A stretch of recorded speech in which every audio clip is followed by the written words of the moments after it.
Hello everyone. Ramzan offer में MEd वाले बच्चे जिनको हम लोग यहाँ पर एमएड का एक कोर्स अवेलेबल करा रहे हैं रमज़ान ऑफर में, उस कोर्स की जो बेसिक डिटेल्स हैं उनके बारे में मैं आज आप लोगों से डिस्कस करने जा रहा हूँ कि उस कोर्स में क्या क्या चीज़ें हैं। ठीक है, और वो जो चीज़ें आप लोगों को हम प्रोवाइड करवा रहे हैं क्या वो आपके एग्जाम के लिए सफिशियंट रहेंगी, इतनी सफिशियंट रहेंगी कि आप लोग एग्जाम को करेक्ट कर पाएं। ठीक है, उसी चीज़ के बारे में हम आपसे बात करेंगे। ठीक है, चलिए शुरू करते हैं। अब सबसे इंपॉर्टेंट चीज़ कि हमारा एमएड का एग्जाम कब है, हर बच्चे के लिए सबसे जरूरी चीज़ कि हमें एग्जाम कब है, हमारा टारगेट डेट क्या रहेगी। तो टारगेट डेट यहाँ पर इसमें मेंशन नहीं करी है, ये यूनिवर्सिटी ने एक कुछ रफ शेड्यूल सा दिया था गाइड टू एडमिशन के आने से पहले। गाइड टू एडमिशन में डेट मेंशन है, मैं बता दे रहा हूँ आप लोगों को कि एमएड वाले बच्चे आप लोगों का एग्जाम जो है वो है 8 जून। ओके, 8 जून को आप लोगों का एग्जाम है, 8 जून 2026। ठीक है, 7 जून को बीएड का है, उसके अगले दिन एमएड का है, इसी तरीके से होता है। ठीक है, 8 जून को आप सभी लोगों का एमएड का एंट्रेंस एग्जामिनेशन है। ओके, ये डेट आप लोगों को पता चल गई है। ठीक है ना, टाइमर लगा लीजिए अपना अपना कैलेंडर में, डेट मेंशन मार्क कर दीजिए। ठीक है, चलिए देखते हैं कि कोर्स में क्या क्या चीजें हैं।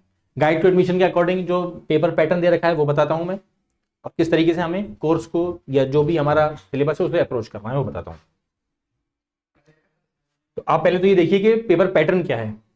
एक हमारे पास रीजनिंग और जनरल इंग्लिश वाला सेक्शन है, जिसमें कि रीजनिंग 20 मार्क्स की है, जनरल इंग्लिश 20 मार्क्स की है, और फिर 60 मार्क्स का आपका एक कोर पेपर है। कोर पेपर जो यानी कि एजुकेशन से रिलेटेड है, जो आप लोगों ने बीएड में पढ़ा है।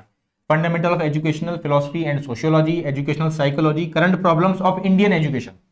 मैं आप लोगों से आज इंग्लिश वाला जो सेक्शन है उस पर बात करने जा रहा हूं, बाकी टीचर्स अकॉर्डिंगली अपने सब्जेक्ट्स पर बात करेंगे। ठीक है, जनरल इंग्लिश 20 मार्क्स की है। ओके, प्रीवियस ईयर क्वेश्चंस के हिसाब से जो इंग्लिश में जो सिलेबस आता है, क्योंकि सिलेबस एज सच मेंशन नहीं होता है, कोई जनरल इंग्लिश लिखी है, इंग्लिश में क्या पूछेगा नहीं है, लेकिन जो पीवाईक्यूज है उसके अकॉर्डिंग इंग्लिश ग्रामर पूछी जाती है। ओके, अब इंग्लिश ग्रामर को किस तरीके से अप्रोच करना है वो बताता हूं। ठीक है, उसके लिए आप सबसे पहले एक बहुत ही अच्छी गुड न्यूज सुनिए। ठीक है ना, अच्छी गुड न्यूज, न्यूज तो गुड ही है ये। आप सभी लोगों को इस कोर्स के साथ इंग्लिश की बुक फ्री अवेलेबल कराई जाएगी। आप लोग जो भी एड्रेस देंगे उस एड्रेस पे हम लोग इस बुक को डिलीवर करवाएंगे या कोरियर करेंगे। ठीक है, वो आप लोग को डिलीवर हो जाएगी। इंग्लिश की बुक आप लोगों को फ्री दी जाएगी।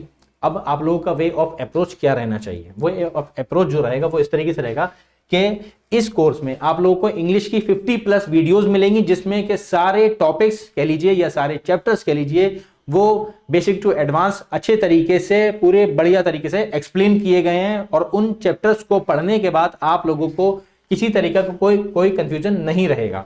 ठीक है, अब सबसे पहले आप क्या करेंगे मैं बता देता हूं आप लोगों को, आपका वे ऑफ अप्रोच जो रहना चाहिए या जो रहेगा। ठीक है ना, ये अकॉर्डिंगली बच्चे के हिसाब से चेंज भी हो सकता है। कोई बच्चा कह नहीं मैं तो इस तरीके से नहीं, मैं दूसरे तरीके से पढ़ना पसंद करता हूं, तो आप वो भी कर सकते हैं। ओके, सबसे पहले तो आप चैप्टर पढ़ेंगे जिसमें कि आप पूरा टॉपिक कवर करेंगे।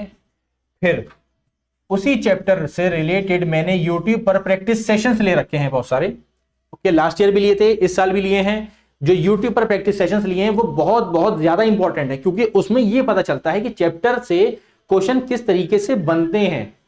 ठीक है ना, मैं कहूं वर्ब चैप्टर आप लोगों ने बचपन में पढ़ा है।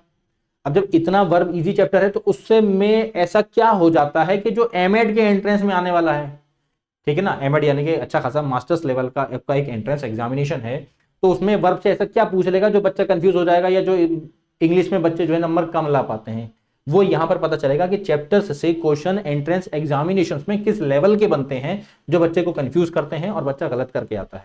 तो आप जब चैप्टर पढ़ेंगे, बेसिक डिटेल्स चैप्टर की जो भी हैं वो सब क्लियर होंगी।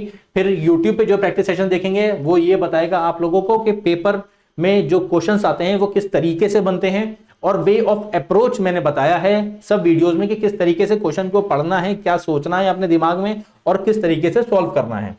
उसके बाद जो आप लोगों को बुक प्रोवाइड करवाई जाएगी, आप लोगों को डिलीवर करवाई जाएगी, कोरियर करेंगे हम बुक, उस बुक में जाकर के उस पर्टिकुलर चैप्टर के प्रैक्टिस क्वेश्चंस को आप लोगों को अटेम्प्ट करना है।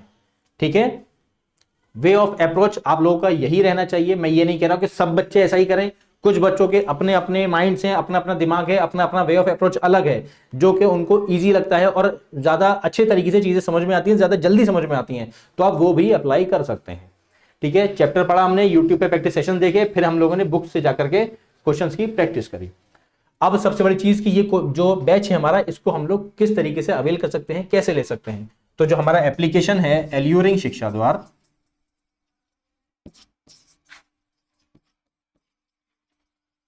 आप एप्लीकेशन इंस्टॉल कीजिएगा। ठीक है, एप्लीकेशन इंस्टॉल करने के बाद आप लोगों को ये जो कोर्स है वो वहां पर मिल जाएगा और आप इस कोर्स को परचेज कर सकते हैं। बाकी सारी बेसिक डिटेल्स मैं आप लोगों से शेयर कर चुका हूं कि किस तरीके से पेपर पैटर्न है, कोर्स कैसे अवेल करना है। इंग्लिश की बुक आप लोगों को इसमें हम फ्री प्रोवाइड कराएंगे, कोरियर की जाएगी आप लोगों के दिए हुए एड्रेस पर। ठीक है, डेट बता दिया है मैंने, और बाकी सारी चीजें इंग्लिश की 50+ वीडियोस मिलेंगी आप लोगों को, रीजनिंग की वीडियोस मिलेंगी, कोई भी चीज ठीक है हमारी तरफ से नहीं छूटेगी। इंग्लिश और रीजनिंग की वीडियोस मिलेंगी आप लोगों को, इंग्लिश की बुक भी आप लोगों को साथ में दी जाएगी। आई होप कि मेरी जो भी बातें हैं, जो भी मैंने चीजें बताई हैं, सारी डिटेल्स आप लोगों को समझ में आ गई होंगी। Thank you very much.